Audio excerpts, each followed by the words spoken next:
2024-এর গণঅভ্যুত্থানে স্বৈরশাসকের বন্দুকের নল যখন ছাত্র জনতার বুকের উপর তাক করা, তখনই সাহস আর প্রতিবাদের প্রতীক হয়ে দাঁড়িয়েছিল এদেশের তেজোদীপ্ত সাহসী নারীরা। 36 দিনের আন্দোলনের প্রতিটি মুহূর্তে ছিল তাদের দৃপ্ত পদচারণা। কিন্তু সময়ের সঙ্গে সেই নারীদের বীরত্ব গাঁথা যেন হারিয়ে যাচ্ছে বিস্মৃতির অতলে। দেশের অকুতোভয় কন্যা জায়া জননীদের অবদান স্মরণে বৃহস্পতিবার রাজধানীর মিন্টো রোডে আবু সাইদ অডিটোরিয়ামে এই স্মরণসভার আয়োজন করে জাতীয়তাবাদী মহিলা দল। এতে আমন্ত্রিত ছিলেন জুলাই শহীদ পরিবারের সদস্যরা। গণঅভ্যুত্থানের 1 বছর পেরোলেও শেখ হাসিনার বিচার দৃশ্যমান না হওয়ায় ক্ষোভ জানান তারা। আমার বাবা মাও নাই, আমি কারো কথাই বলতে পারি না। শেষ পর্যন্ত স্বামী ছিল, সেইটাও নাই। আমাদের সন্তানরা তো নিরস্ত্র ছিল, কিছুই নিয়ে যায় না, তাহলে কেন এরকম বর্বরচিত ঘটনা ঘটাইলো ওরা? যে কারণে তাদের আজকে এই পরিণতি হলো, সেই কোনো কিছুর বিচার আমরা আজকে 1 বছর পরে এসেও দেখতে পাচ্ছি না। স্বৈরাচার এখনও নানাভাবে ষড়যন্ত্র অপপ্রচার চালাচ্ছে মন্তব্য করে অপশক্তির বিরুদ্ধে ঐক্যবদ্ধ থাকার আহ্বান বিএনপি নেতাদের। এই স্বৈরশাসকের যে কণ্ঠস্বর, সেই কণ্ঠস্বর কিন্তু আজকে আমরা কোথাও কোথাও শুনতে পাচ্ছি, কোথাও কোথাও ক্ষমতার দম্ভ আমরা দেখতে পাচ্ছি।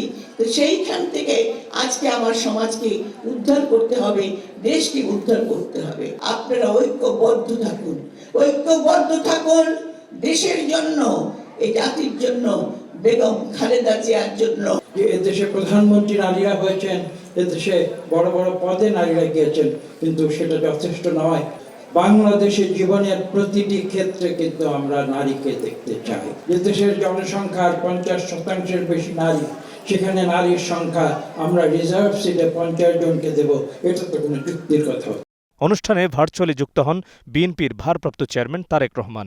আগামী জাতীয় নির্বাচন অত্যন্ত গুরুত্বপূর্ণ উল্লেখ করে নারী শক্তির অগ্রগতি মাথায় রেখে বিএনপির কর্মপরিকল্পনার কথা জানান তিনি। প্রথম পর্যায়ে কমপক্ষে 50 লক্ষ প্রান্তিক পর্যায়ের যে পরিবার, তাদের কাছে আমরা ফ্যামিলি কার্ড চালু করব, চালুর পরিকল্পনা আমাদের রয়েছে।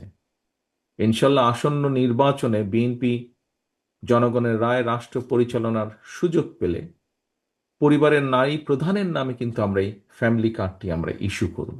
প্রান্তিক পরিবারগুলোকে প্রতি মাসে রাষ্ট্রীয়ভাবে আর্থিক অথবা প্রয়োজনীয় খাদ্য সহায়তা প্রদান করা হবে। দেশে উগ্রবাদ ও চরমপন্থা যেন ফের মাথাচাড়া দিতে না পারে, সেজন্য সবাইকে সতর্ক থাকার আহ্বানও জানান বিএনপির ভারপ্রাপ্ত চেয়ারম্যান। দেশে যাতে আর কোনোভাবেই আর কোনোদিন ফ্যাসিবাদ, উগ্রবাদ, চরমপন্থা মাথা চাড়া দিয়ে উঠতে না পারে, এই ব্যাপারে বিশেষ করে নারী সমাজকে অত্যন্ত সতর্ক এবং সজাগ থাকতে হবে। একটি নিরাপদ ও ইনসাফ ভিত্তিক বাংলাদেশ বিনির্মাণে বিএনপি প্রতিশ্রুতিবদ্ধ বলেও জানান তারেক রহমান। শহীদদের কাঙ্ক্ষিত একটি ইনসাফ ভিত্তিক গণতান্ত্রিক নিরাপদ বাংলাদেশ প্রতিষ্ঠার মাধ্যমে শহীদদের আত্মত্যাগের প্রতি সম্মান জানানোর জন্য আমরা ঐক্যবদ্ধ থাকি। Mohammad Hussain, star news, Dhaka.